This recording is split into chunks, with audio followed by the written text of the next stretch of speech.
On this show, we talk a lot about how to stand out in our marketplaces. But it seems like whatever we do, our competitors tend to do it as well, making standing out even more difficult. Gosh, there's a lot of noise out there. But what happens if there was a way to stand out in your market while building brand authority, expanding your reach while tapping into your competitors as collaborators, not as, well, collaborators? And that's what we're talking about today on Experience Leadership. Welcome to Experience Leadership, a podcast that challenges small business owners and entrepreneurs, just like you, to dare to be the exception. Join our host, customer experience expert Marc Haine, as he uncovers relevant and timely content to help you script and direct your business and teams to create jaw-dropping experiences your customers and staff deserve. Here is the host of Experience Leadership, author of Lights, Camera, Action, customer experience expert Marc Haine. Welcome to this episode. I am your host, customer and employee experience strategist Marc Haine, and I am tickled that my guest today is the Director of Outreach for MagCast, Jill Burk. And today we will be diving into how a little-known digital strategy can transform the way you market your business, boost your brand authority, and turn your marketing efforts into a profit center. Whether you're a business owner, frontline manager, or simply looking to take control of your message, this episode is packed with actionable insights that you won't want to miss. I do have one simple request. If there's somebody in your circle who could benefit from the insights that we're sharing with you today, please do them a favor and pass along the link to this episode. And of course, if you haven't done so yet, make sure you subscribe to this podcast.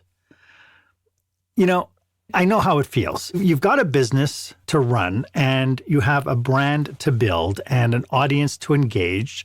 But with all the hustle and all the bustle that you're driving into, it feels like all you're doing with your marketing is just screaming into the void.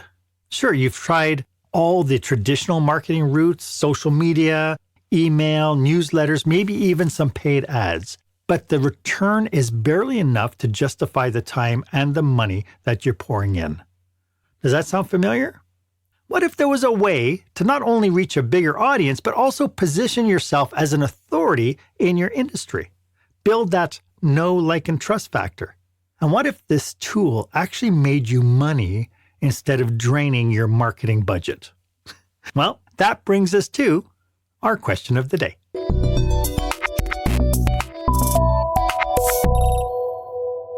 So as a business leader, are you struggling to stand out in a crowded marketplace while juggling the never-ending costs for not just money, but your time, trying to connect with your customers in a way that resonates with them and it doesn't have to cost you an arm and a leg, and it doesn't have to burn through all that time that you don't have? I'd love for you to drop your thoughts and your questions in the comment below here. And of course, if you have the, oh my God, this is me moment, share that as well. I'd love to hear from you. As I mentioned, our guest today is someone who has mastered the art of turning a simple concept into a game-changing tool for business growth. After running a successful mobile massage practice for 20 years, she made a bold pivot, diving into the world of digital magazines. Yeah, now as the outreach director at MagCast, she's helping entrepreneurs and business owners build brand authority, engage with their audience, and create profitable revenue streams through the power of digital publishing. She's here to show us how you can control your message, boost your credibility, and even transform your marketing expenses into profit, all while keeping your workload manageable. Jill, welcome to the show. I am so tickled you are here today. I'm so tickled to be here. See, that's 3 times we use the word tickled now. Right? Like, it should be a drinking game. It should be. If people have a bingo card, tickled 3 times. Yeah. So Jill, maybe we could start telling us a little bit about what you do. What is MagCast and how do you service your clients?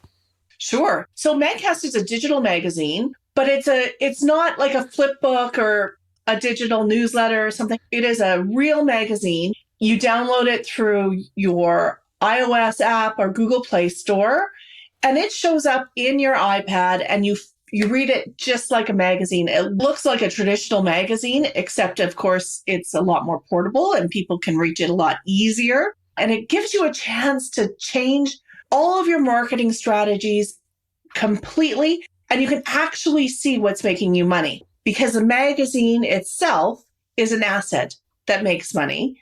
And because, you put 11 or 12 articles in a magazine, 9 maybe, depending on how long they are. And you can see the money come in from everything you place. Wow. So instead of like you said, shouting into the void, where we're sending out a message and hoping it lands with someone or hoping they open their email, it switches it up. They're waiting for your content. They've subscribed. They're paying you to deliver your message to them every month. Love it. So why don't we just rewind a little bit? Sure. What are some of the biggest challenges you think business owners are faced when trying to build authority and to stand out in the marketplace? I think that's a huge challenge we face in lots of ways. When you're new in business, it's just finding some way to be recognized, to just even land on somebody's awareness scale is hard enough. Mm-hmm. And then as you establish your business and you get more involved, you have to go farther into the background sometimes. And so what you're doing as a business owner is so much of the background stuff that your connection with your customers deteriorates, because you may not see every one of them. You may not see them every day. You may not see them every time they visit your location, or if you're doing a digital or an online business, they might not have any connection with you at all. And I think with AI and all the other things, what we're forgetting is how important our connections are. That 9 times out of 10, that connection will tip the scale, regardless of what you're selling, right? Like you're going to buy insurance from somebody you know, you're going to buy a house from somebody you know. But if you have a business that is more based on relationships and less transactional, it is 100% of the buyer's decision is a connection to your business somehow. Either your staff or you, or even if it's a billboard with your face on it, they feel a connection. And I think, truthfully, we have forgotten the power of connections. Yeah. Well, I mean, is it forgotten, the power of connections, or are we not leveraging the power of connections? Because, I mean, there's so many things out there with social media and how you have to engage, and you have to make sure you're engaging with the people on Instagram and engaging with the people on LinkedIn. Maybe we're doing newsletters and we're posting out our expertise on our website on a newsletter and hoping to goodness somebody reads it. But a lot of times it fails to create the lasting impact or even to generate that return on investment, the time and money investment that we make to do it. So is it that we're not focused on trying to connect, or is it that we're just doing it all wrong? When you're running a small or medium business, it could be your time is so stretched that it could be that you're not putting the attention into the connection that makes that connection really resonate with the people you're trying to connect with. I think also that we think connections should be easy and simple. And by posting something on social media or using AI to generate a bunch of posts, that is the connection. Mm-hmm. I think we've forgotten what connection is. Gotcha. So is there a way that businesses could look at their existing marketing strategy? And are there any telltale signs that a business's marketing efforts are falling flat and not delivering kind of the expected returns? What are things they should be looking out for? Oh, by the way, I only ask little questions. I was just going to say, I think part of the problem of marketing overall, and I was just, because there's an election going on, I was reading something about how much money is spent on blasting out messages and how little we can tell whether or not those messages are working. It's a little like that spray and pray kind of like you throw a bunch of stuff out there and pray something connects. You can tell if something is connecting. People will comment on it.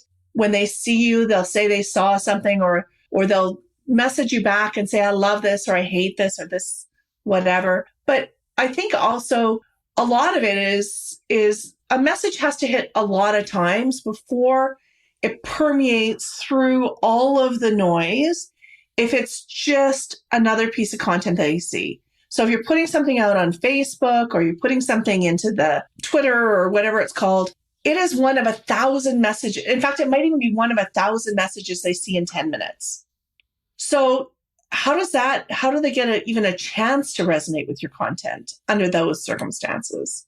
It's just or if you're driving down the street and you see signs, boom, boom, boom, boom, boom, boom, boom. You're seeing 1,000 signs, right? One of them might resonate for whatever reason, but it's hard as a person who's paying for those messages to be out there, whether it's in time or money, to really know what's working. I mean, if you're in the theater, you can tell you've got a full theater. Yes. Your message resonates. Yeah. If you're in business, you can tell. Yeah. We used to have bounce back promotions in retail and in hospitality. So if people came in with the coupon, you knew that they clipped it from the newspaper. Yes, that worked. Yeah. Yeah. And those were great, right? Like you could see that they worked. Yes. And now, when was the last time you opened a newspaper, Mark? Yeah. Ages. Honestly, ages. Right? Yep. It's interesting because, part of what we're talking about is we want to get our message out there so that people, you mentioned know, like, and trust earlier, or at least offline we did. And this idea that we want to look like the good guys, we want to build our authority, we want to show that we're credible. How much does that play into a business's ability to attract and retain their customers? If I know that you know what you're talking about, and I feel a connection to your knowledge, I am way more likely to give you a call and say, Mark, can you solve my problem? Can you sell me this? Can you make me this reservation? Can you do this? Whereas if you're just a name on a list, it's really good luck. Yeah. So when you have authority, and the way we teach magazine publishing, you don't have to write everything. You're publishing, you're putting together, you're a curator. But when you grab that space in your marketplace, when you hold on to it, and you put out the preeminent content in your marketplace, you're obviously an authority on that in people's minds. And when you're an obvious authority, you're the first person that somebody will call. They might call their sister's cousin first, but but after she doesn't know what she's talking about or she can't help you, the person who they resonate with as somebody who really knows that market is going to be their second call, if not their first. It's interesting because I do talk to a lot of entrepreneurs, and I think we put ourselves into a bubble because we know what we know, but we actually don't know what we do know. And so like a perfect example would be in our example right now. If a plumber would be watching this, hi plumber, it's nice to have you. Thank you for all the work you do fixing leaks. But he might be watching this going, I'm not an authority, I'm just a plumber. What do you tell people like that? Librarians don't know everything, but they know how to most librarians know everything, but they know how to find the information and they know how to put that information in front of people. Right. So part of being an authority is knowing how to find the answer to your question and having it put in front of my questioner, my client, my customer, in a way that they can access that information. Yes. And, my response to them is, why do people hire you? Well, because they need a plumber. Why do they need a plumber? Because they can't do it themselves. And it's like, well, that's the authority. That's your authority piece. That means you have a whole bunch of people who don't know your vocation, lots of people who are curious. And if social media is any indication, we love behind the scenes content. We love to know what people are doing behind the scenes to make stuff happen.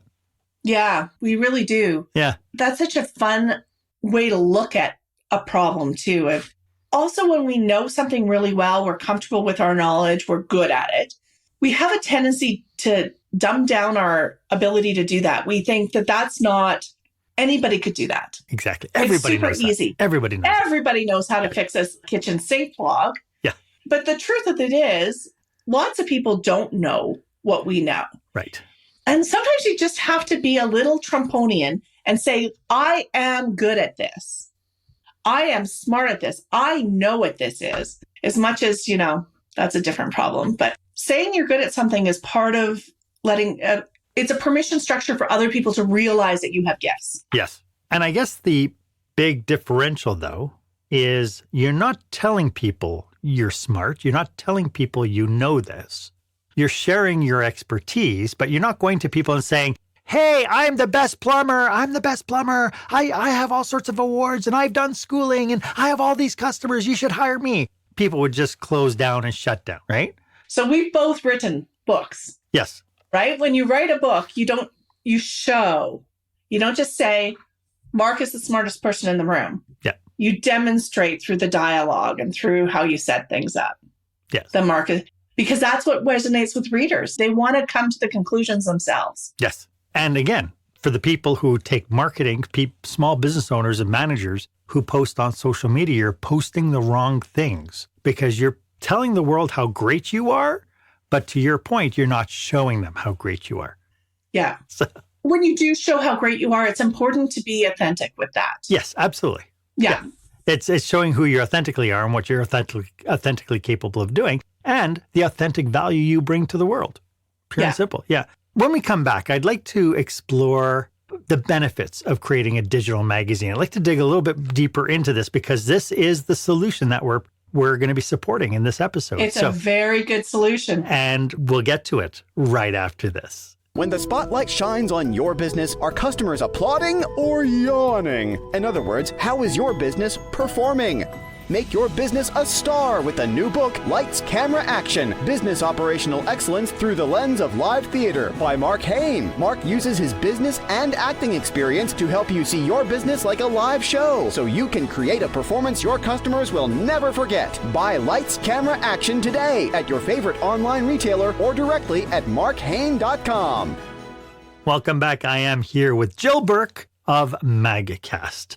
We're having this great conversation about a new way of thinking about your marketing, and that is through digital magazines. So just out of curiosity, Jill, what led you to digital magazines as a solution for this really common business problem? Well, funny story. I was doing the Hard 75, which is 75 days of no alcohol and 2 workouts a day. Yeah. And on one of my last days, one of those workouts has to be outside. So every day for 75 days last fall, I did a 45-minute walk and I was thinking about the problem, exactly that problem. How do I authentically connect with an audience about what I am offering? How do I let them know without breaking the bank? Yeah. Because anybody who's done Facebook ads or traditional marketing, it is crazy. And I thought, God, I need to be part of the business model where you're collecting advertising revenue instead of part of the business model where you're bleeding out advertising dollars. Yeah.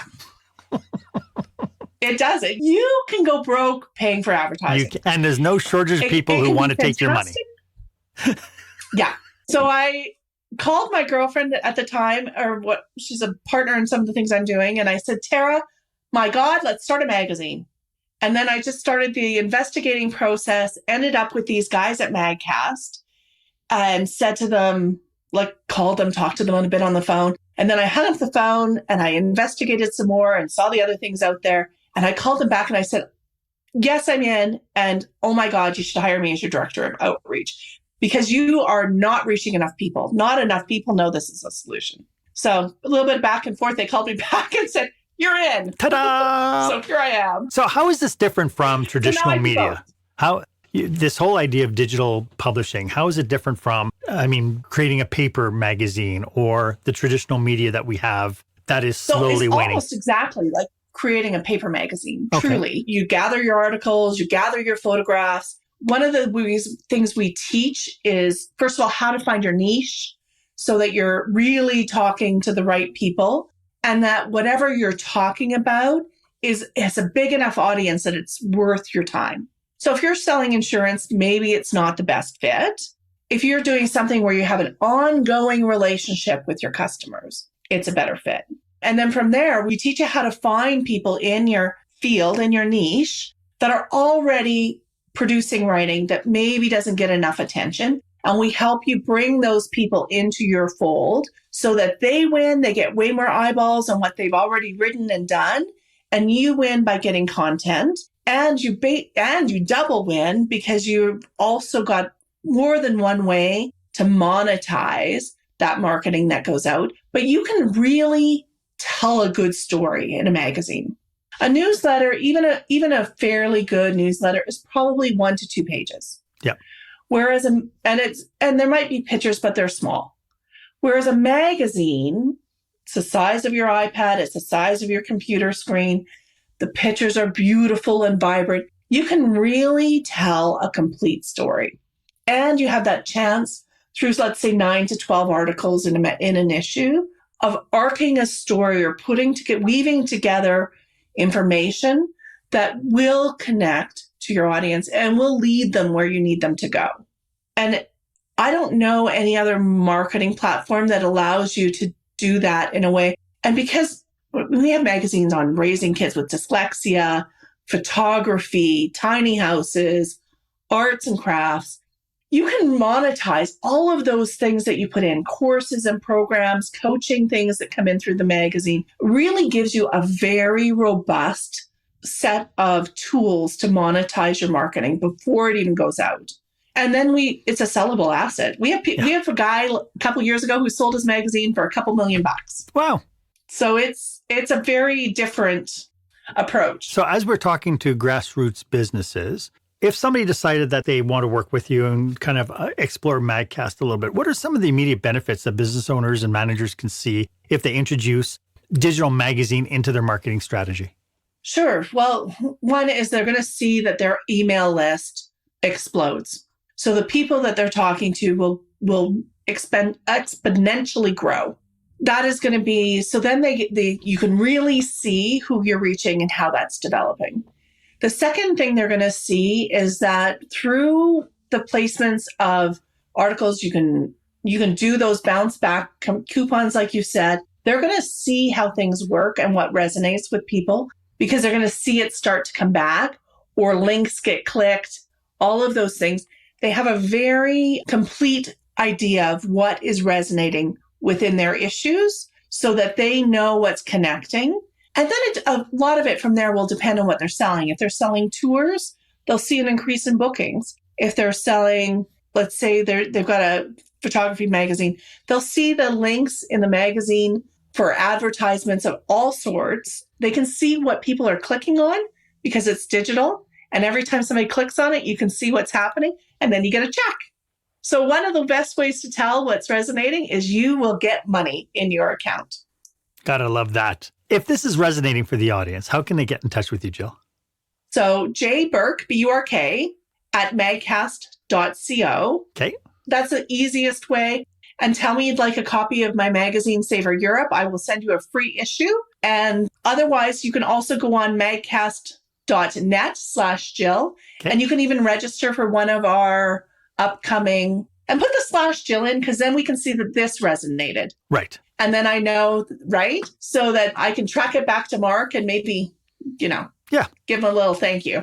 And that's a great way to always see what resonates. But send me an email. I'd be delighted to talk to you. And we do have the links in the show notes, so make sure they check it out. How can a digital magazine, like we're talking about, help a business take control of their brand message and the positioning within the industry as an authority? Like, what is it about that? Because it's one thing to be an editor, but how does the rest of it resonate? Okay, so it really depends on niches, but let's say you wanted to do a BMW magazine. You wanted to talk about cars. If you just talk about cars with strangers on the street, or you have you might have a dealership and you sell BMWs, you'd be able to, there's some authority there. People see you, they come in. With a magazine, it shows up in their inbox, and they, instead of seeing you as a salesperson, they see you as a conveyor of information. So it changes your relationship from sales or from marketing or from whatever to education. And when you're an educator, even if you're curating information that other people are putting together, as an educator, as the person that puts out the magazine, you automatically have authority. Because it makes you the subject matter expert because you're sharing the information. Because people are Marc Haine, the publisher of BMW magazine, rather than Marc Haine, the sales guy on the floor of the BMW dealership. Gotcha. So you mentioned this idea that publishing a magazine actually generates income. You said if you click on something, you get money. How does that all work from the perspective of a digital magazine? How does one monetize this magazine as opposed to just blowing through their time and their Absolutely. Costing? One of the things that we do extraordinarily well at MagCast, 99% of our publishers, and we have well over 3,000 of them, before they put out their first magazine, have never worked in publishing. They've never written anything. They've never published a book. They've never published a magazine. They didn't work for a newspaper when they were a kid.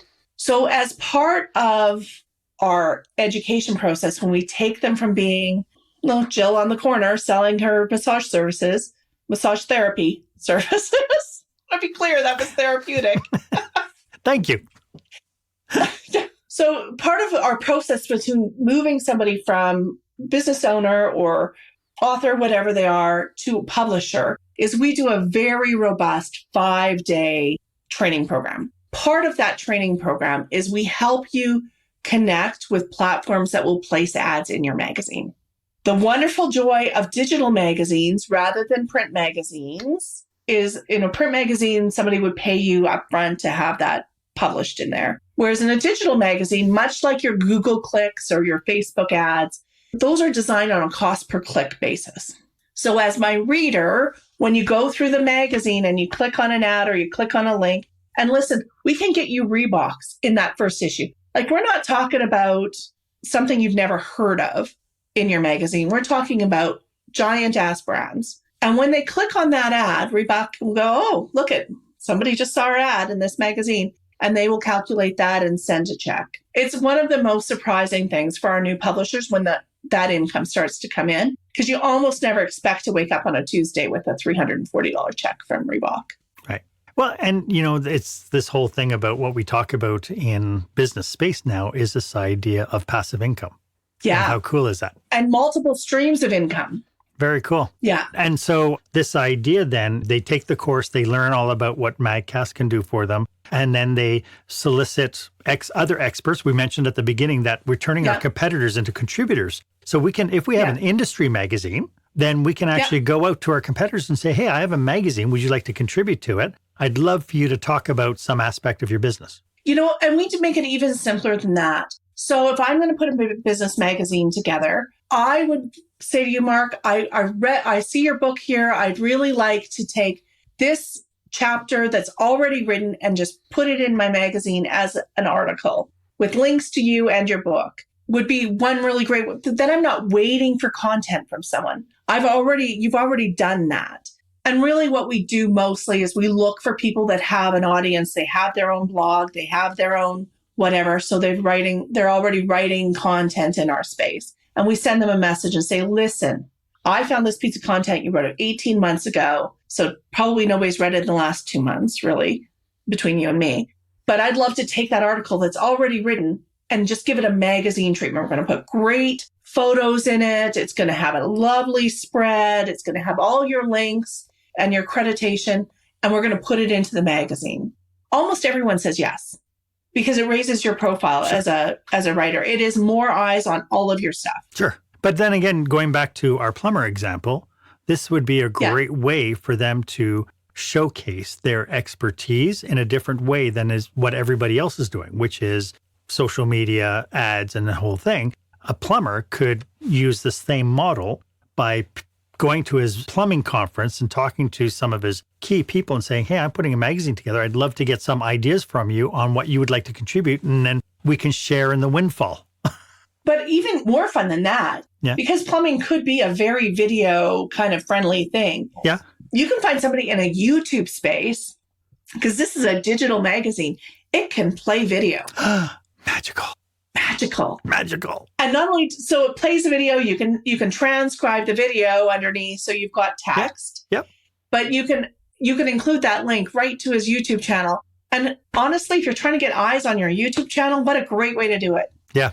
It seems like it could form a really significant part of a marketing budget for any business at this junction.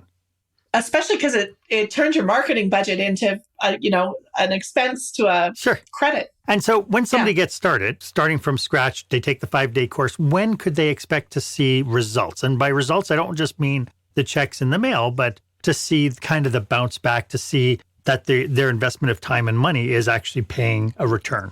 So a lot of that will depend on how fast you can get your magazine together. But let's say you've got your magazine, it's done, and then we're going to start the clock from the time it's ready. So you will see, because we also teach you how to do the launch so that your launch itself produces income. And we have had people do great launches. If they follow, Kevin, who's my colleague, will hold your hand and kick your ass, a little bit of both. And if you let him help you, we have had people like take their lunch and make tens of thousands, not hundreds of thousands, but tens. And let's be honest, low tens, but still tens. And so that's an almost immediate return on investment. And then as you take and develop your audience and work with them. So for instance, if I was going to do a business magazine, and I know that Marc Haine is an amazing business coach, and I take one of your things, I put it in there, but then we also have a link to you and I are going to put together a conference on this, except I'm not going to teach because that's not my skill set. You're going to teach. I'm going to get the people in the seats, and then we split the revenue. So things like that can produce revenue within the first 2 or 3 weeks because they're right in front of people, and we've put the expert in front of them in a really great way that highlights their skills. We're going to put some bums in seats, and we're going to see some revenue. I like that. So I would say most people start to see revenue within the first 6 weeks. Okay. And so how does this manifest itself then into brand awareness? It's just the fact, are they able then to take the articles and actually repost them on LinkedIn and link to the magazines and that sort of thing? Absolutely. Yeah. We ask them to if I'm going to put you in a magazine, I'm also going to say, Marc, let's give 1,000 of your followers a subscription for $1 this month.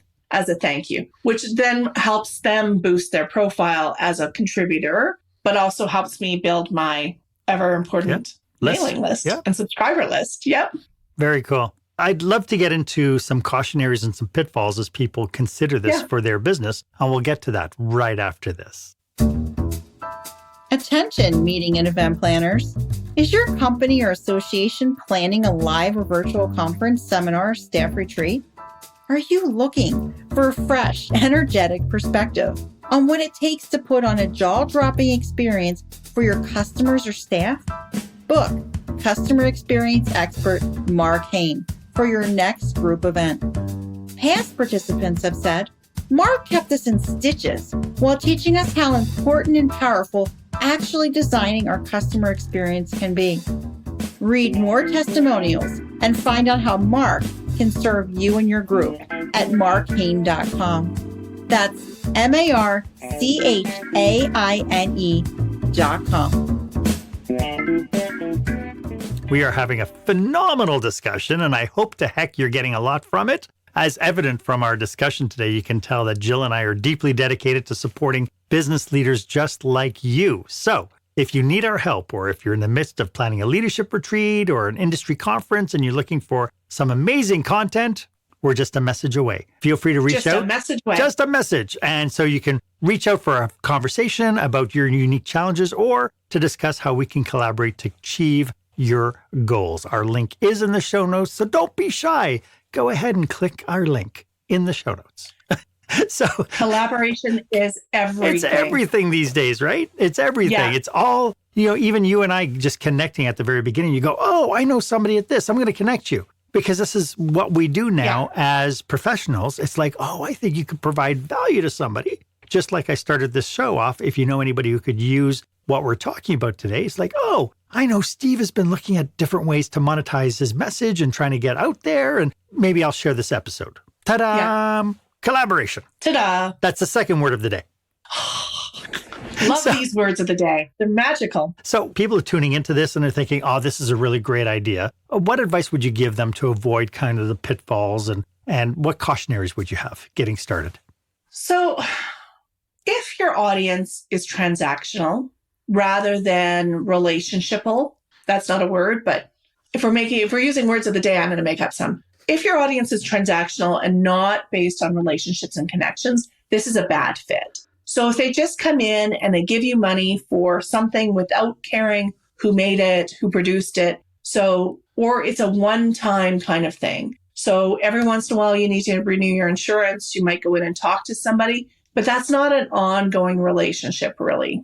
If your audience is not really a niche, if it's too broad and it just doesn't really have any niche-y things to it, it may not be a fit. But that's when you have a conversation with my other colleague, Damien, and he really helps you narrow it down.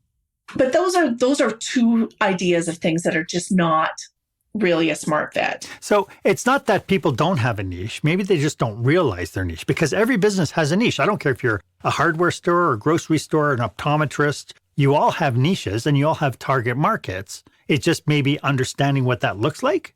Well, and so like in the plumber example, you may not be a good fit for this if you're just talking about plumbing. That may not be something that from a consumer standpoint would be a good magazine. However, if you're a plumber that really works with other plumbers and helps educate them and maybe supplies them with tools or education or educational credits. I honestly don't know that much about plumbing, except that you could tell when you need them. That's the one thing. When you need but them. To that point though, you could have, like, a plumber could start like a home renovation magazine and invite different other subject matter experts to come in. Or if you're a really big plumbing company, you might want to even just do an interior magazine that goes to all of the stores that sell your product, that goes to the plumbers that might need to learn something or access some information, find out what's new. So part of the niche, I think, is niching your audience as much as it is niching your product or your message. Yep. And so you're right. Everybody has a niche. I think like a restaurant group would be super fascinating to do a magazine about. I'd love to see somebody do a magazine about like First Nations artists. I think there's some really amazing niches out there that are just kind of a void, and there's such great content. Mm-hmm.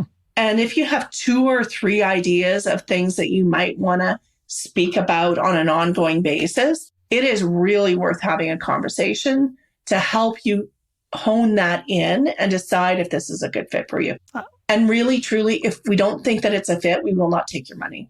I think that, any industry association, this would be a brilliant fit for them because it's non-dues revenue generating for them if they decide to jump on that bandwagon, because an association will serve a niche, right? Yeah. And so I see potential for this all over the place. Yeah. I see potential for this. That's why I called them back and said, really, I want to do your outreach. Mm-hmm, mm-hmm. Because there's no limit to where this is a good fit. Yeah. It would be a good fit for a grocery store that wants to provide recipes. Yeah. Nutritional advice, weight advice, any number of things that grocery store could leverage something like this for.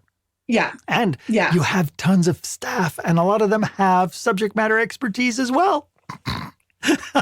Yeah. Yeah. Yeah. They're already maybe talking about things in their social media. And they're always answering questions from customers. And what a great way to recognize your staff. Yeah. Let them shine. Yeah. Which then might reduce your turnover, which is a very big expense for some companies. Yeah. Yeah. I mean, there's all sorts of, my biggest concern is readership levels, right? Making sure that we could get it out and get it marketed. Because like anything, I think even like this podcast, I mean, we're episode 215-ish, give or take. And we, in order to get the audience base I've had to be very consistent with making sure that we go live every Wednesday, making sure that we don't miss weeks. Have we missed weeks? Absolutely we have. But the consistency has been there, and that's the only way that we've been able to build this channel. And so I imagine the same thing with a magazine. It's not just a one and done thing. We need to incorporate this as part of a strategy.